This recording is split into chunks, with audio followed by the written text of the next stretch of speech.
Hello friends, स्वागत है आपका अपने YouTube channel DK coaching Churu में। मैं दिलीप सैनी आपको कराता हूँ मैथ्स की बेसिक से क्लासेज। हमने लास्ट कॉन्सेप्ट जो है पीछे से मैथ के कवर किए हैं। आज का हमारा जो नया कॉन्सेप्ट है वो है समांतर श्रेणी अर्थमेटिक प्रोग्रेस, जिसमें हम समांतर श्रेणी के जो कॉन्सेप्ट है उसको समझेंगे। वो है क्या, उसमें क्या यूज़ किया जाता है, कैसे कौन से फॉर्मुलेज यूज़ करते हैं, किसके माध्यम से हम सवाल को निकालेंगे, उसकी तरीके को हम यहाँ पे सीखेंगे। मैंने आपको पीछे से बहुत से बेसिक वीडियोस करवाए हैं जिनमें आपको मैथ्स की जो स्टार्टिंग लेवल से जो है एकदम से बेसिक से मैथ्स करवाया है। आपको फिर भी कोई भी प्रॉब्लम आता है तो आप मुझे कमेंट सेक्शन में लिख कर डाल सकते हैं। मैं कोशिश करूंगा आपके जो कमेंट है उनके ऊपर मैं वीडियो बनाने की बहुत कोशिश करूंगा। ठीक है, तो आज का हमारा कॉन्सेप्ट जो है अर्थमेटिक प्रोग्रेस, उसको स्टार्ट करते हैं। समांतर श्रेणी। समांतर श्रेणी को समझने के लिए सबसे पहले आपको इस समांतर श्रेणी के नाम को समझना होगा कि एक्चुअल में समांतर श्रेणी का मतलब है क्या। समांतर श्रेणी का मतलब क्या होगा, जैसे मान लो कि समांतर, इसको अगर हम संधि विच्छेद करें तो क्या होगा, समान अंतर। क्या होगा, समान अंतर। श्रेणी, श्रेणी को क्या बोलेंगे, श्रेणी बोल देंगे।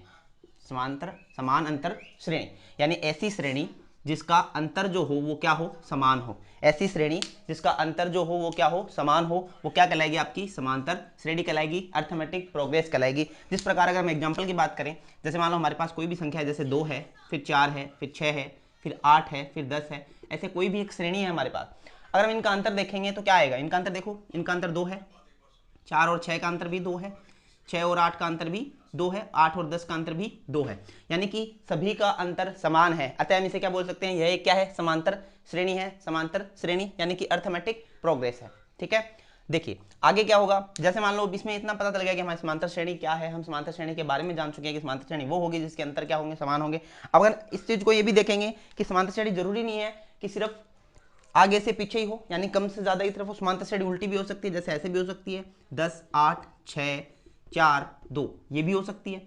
इधर फिर आगे चली जाएगी आपकी 0 -2 -4, ऐसे आगे तक जा सकती है। ठीक है, तो माइनस में भी जा सकती है, उल्टी भी जा सकती है, प्लस में भी जा सकती है। देखो इसमें भी अंतर कितना है, 2 का है, इसमें भी अंतर कितने का है, 2 का है, इसमें भी अंतर कितने का है, 2 का है, इसमें भी अंतर कितने का है, 2 का है, इसमें भी अंतर कितने का है, 2 का है, यानी सबका अंतर क्या है, समान है। इसलिए ये भी क्या हो गई, समांतर श्रेणी हो गई। सिंपल सा टॉपिक है, आपको ज्यादा कुछ नहीं है, समझ में आ जाएगा अच्छे से।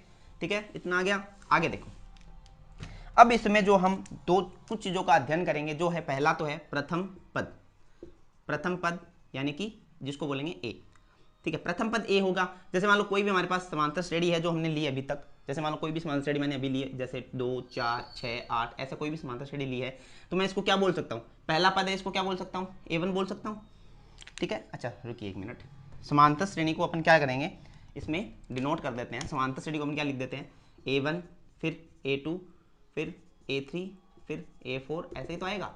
यानी इसको मैंने A1 बोल दिया, इसको A2 बोल दिया, इसको A3 बोल दिया, इसको A4 बोल दिया, ऐसे तो वो आगे तक चला जाएगा, A5, यानी लास्ट कहाँ तक चला जाएगा, AN। यहाँ पे N क्या होगा, यहाँ पे N क्या होगा, प्राकृत संख्या। N को क्या बोल सकते हैं, N बराबर क्या आएगा, प्राकृत संख्या, यानी 1 2 3 4 5 6 7 8 9 10 अनंत तक कितने भी हो सकते हैं। ठीक है, तो n क्या आएगा, यहाँ पे हमारा प्राकृत संख्या आएगा। अब अपन क्या बोलेंगे कुछ चीजों को, जैसे मान लो हमें प्रथम पद की आवश्यकता है। प्रथम पद जिसको अपन बोलते हैं ए, क्या होगा, जो हमारे समांतर श्रेणी का पहला लेटर है उसको अपन क्या बोलेंगे, प्रथम पद बोलेंगे, ए बोलेंगे, यानी कि ये क्या है, A1, इसको अपन क्या बोल देंगे, प्रथम पद। अब देखिए, अगर हमें मान लो क्या निकालना है, अंतर, क्योंकि हमने समान अंतर पढ़ रहे हैं, समांतर श्रेणी पढ़ रहे हैं, समान अंतर की, तो इसके अंदर क्या आएगा, समान अंतर को अपन क्या बोल देंगे, सभी के अंदर समान अंतर आएगा तो उसको क्या बोल देंगे, सार्व अंतर। क्या बोल देंगे अपन, सार्व अंतर, जिसको अपन किससे डिनोट करेंगे, डी से डिनोट करेंगे। कैसे निकालेंगे, डी निकालने के लिए अपन को क्या करना है, जैसे पहले D1 निकाल दिया। D1 कैसे निकलेगा, मान लो आपके पास क्या है, समान अंतर, इन दोनों के बीच का अंतर, फिर इन दोनों के बीच का अंतर, इन दोनों के बीच का अंतर, वो क्या होगा, हमारा डी होगा।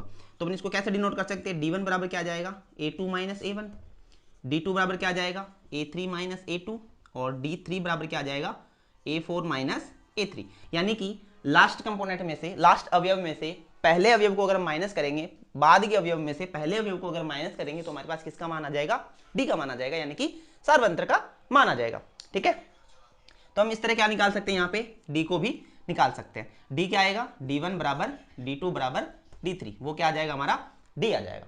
ठीक है, देखिए अब मैं आपको एक कॉन्सेप्ट एक एग्जांपल के थ्रू समझाने की कोशिश करता हूँ। ये कॉन्सेप्ट हमारा इतना ही है, इसमें कुछ नहीं है, आपके जो समांतर श्रेणी का इतना ही कॉन्सेप्ट है। अब देखो एक चीज और है इसमें, वो भी देख लेते हैं अपन।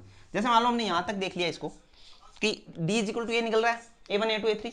अब मान लो जैसे मान लो कि मैंने आपने किसी ने बोला कि A4 तक तो मेरे पास है, जो अवयव हैं वो A4 तक तो है, श्रेणी मेरे पास A4 तक तो है, मेरे को आगे की श्रेणी ज्ञात करनी है। आगे कोई भी ऐसा पद बोल दिया जाए कि 30वां पद ज्ञात करो, 40वां पद ज्ञात करो, 98वां पद ज्ञात करो या 112वां पद ज्ञात करो, तो इतनी बड़ी श्रेणी को अपन कैसे, उसमें डी थोड़ी ना जोड़ते जाएंगे, डी जोड़ते जाएंगे तो कितना लंबा हो जाएगा, यानी कॉपियां भर जाएगी ना। उसके लिए अपन क्या करेंगे, उसको बेसिक से करेंगे और डायरेक्ट एक फॉर्मुलेज बेस से करेंगे, जिससे क्या होगा, डायरेक्ट वो सवाल जो है अपना निकल जाएगा। देखिए कैसे, जैसे मान लो अगर हम बोलें कि ए हमें जोड़ना है, क्या जोड़ना है, ए। अगर हमें A1 ज्ञात करना है तो A1 तो डायरेक्ट ए होगा, ठीक है।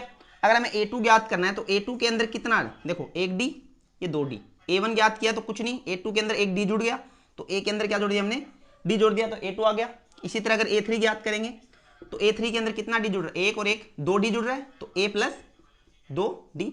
फिर अगर एक बात करें अपन A4 की बात करें तो A4 ये रहा, इसमें कितने डी जुड़ रहे हैं, एक दो तीन, तो अपन क्या लिख देंगे, A प्लस 3D। तो अब देखो इसमें एक सीरीज बन रही है, यहां पर भी एक क्या बन रही है, सीरीज बन रही है। जैसे यहाँ पे 1 2 3 4 चल रहा है, यहाँ पे भी 1 2 3 4 चल रहा है, लेकिन इसमें एक कंफ्यूजन आ रहा है। देखो चेंजिंग क्या आ रहा है, यहाँ पे 1 है तो यहाँ पे डी नहीं है, यहाँ पे 2 है तो यहाँ पे 1 डी है, यहाँ पे 3 है तो यहाँ पे 2 डी है, यहाँ पे 4 है तो यहाँ पे 3 डी है। इसको अपन क्या करेंगे, इसलिए इसको देखते हुए अपन क्या करेंगे, फॉर्मूला बेस्ड बना लेंगे, जहां पे क्या बोल देंगे इसको कि ए जो है वो n मान ले, अगर यानी ए का n मान ले, an मान ले, तो क्या हो जाएगा, a प्लस ये क्या हो रहा है, इसमें से एक कम हो रहा है, जैसे 4 है तो एक कम 3 हो गया, तो हम यहां क्या बोल देंगे, n माइनस 1 और ये d। तो ये हमारा क्या आ गया, एक फॉर्मूला आ गया, जिसको अपन क्या बोलते हैं, जिसको अपन क्या बोलेंगे, समांतर श्रेणी का व्यापक फॉर्मूला, यानी कि nवां पद, इसको क्या बोलेंगे, nवां पद ज्ञात करने का व्यापक रूप, व्यापक रूप बोल सकते हैं, ठीक है। nवां पद ज्ञात करने का व्यापक रूप बोल सकते हैं, ये फॉर्मूला हो गया।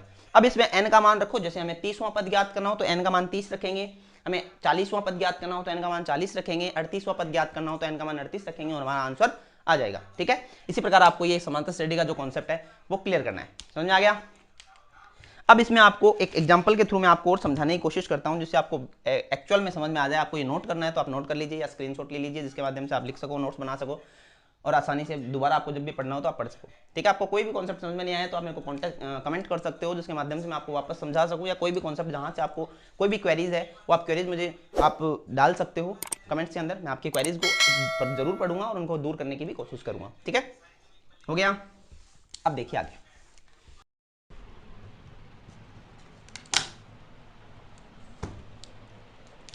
तो आप हमारा कॉन्सेप्ट जो है समांतर श्रेणी का वो तो आप समझ ही चुके हैं। अब जो है हमारा आगे का जो काम है वो क्या है कि हम एक एग्जांपल के माध्यम से इस पूरे जो समांतर श्रेणी का जो मेथड है, जो टॉपिक है, उसको समझने की कोशिश करेंगे। देखो प्रैक्टिस जो है वो आपको करनी है, जो भी आप टॉपिक्स को पढ़ रहे हो उसको प्रैक्टिस जरूर कीजिए। जितनी ज़्यादा प्रैक्टिस करेंगे उतना ज़्यादा टॉपिक जो आपका अच्छे से क्लियर होगा। आपको अगर मैथ में इंप्रूवमेंट लाना है तो प्रैक्टिस करनी पड़ेगी। ऐसा नहीं है कि आपने यूट्यूब वीडियो देख लिया, टॉपिक को देख लिया, आप समझ गए, ऐसा कुछ नहीं होगा। प्रैक्टिस आपको करनी पड़ेगी, ठीक है।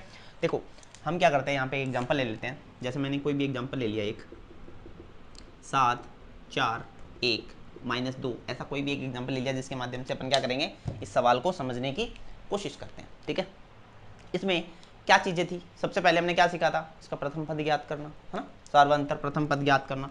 तो मैं यहाँ पे अगर प्रथम पद की बात करूँ, किसकी, प्रथम पद ए की बात करूँ और सार्वंतर डी की बात करूँ, सार्वंतर डी की बात करूँ, ये एपी है, क्या है, एपी है। बोल सकता हूँ मैं इसको पी, नहीं बोल सकता, एक बार इसको मिटा देते हैं अपन, एपी नहीं बोलते हैं इसको।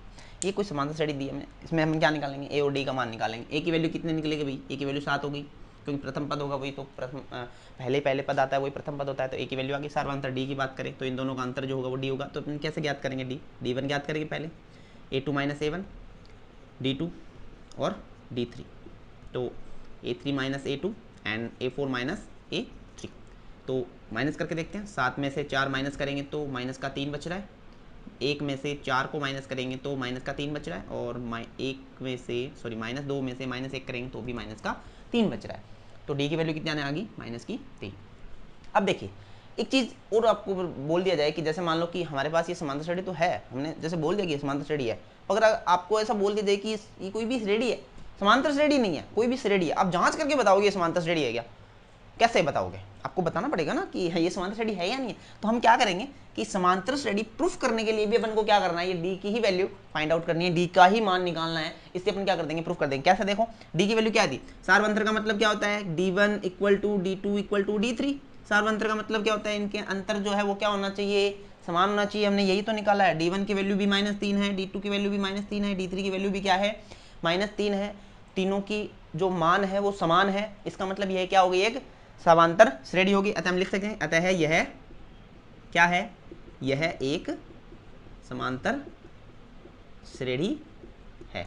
यानी हम इसकी क्या कर सकते हैं, जांच भी कर सकते हैं इस तरह से, समांतर श्रेणी है या नहीं है, ये भी हम इसके माध्यम से बता सकते हैं, इस सवाल के माध्यम से। देखो और एक चीज़ यहाँ पे और नहीं निकल के आ रही है कि जो -3 आ रहा है, हमारा डी की वैल्यू क्या आ रही है, -3, तो प्लस में भी आ सकती है। सार्वंतर जो है वो प्लस में भी आ सकता है, माइनस में भी आ सकता है। तो अपन एक नोट डाल के लिख लो कि जो क्या है अपना सार्वंतर जो है, सार्वंतर का मान धनात्मक व ऋणात्मक हो सकता है।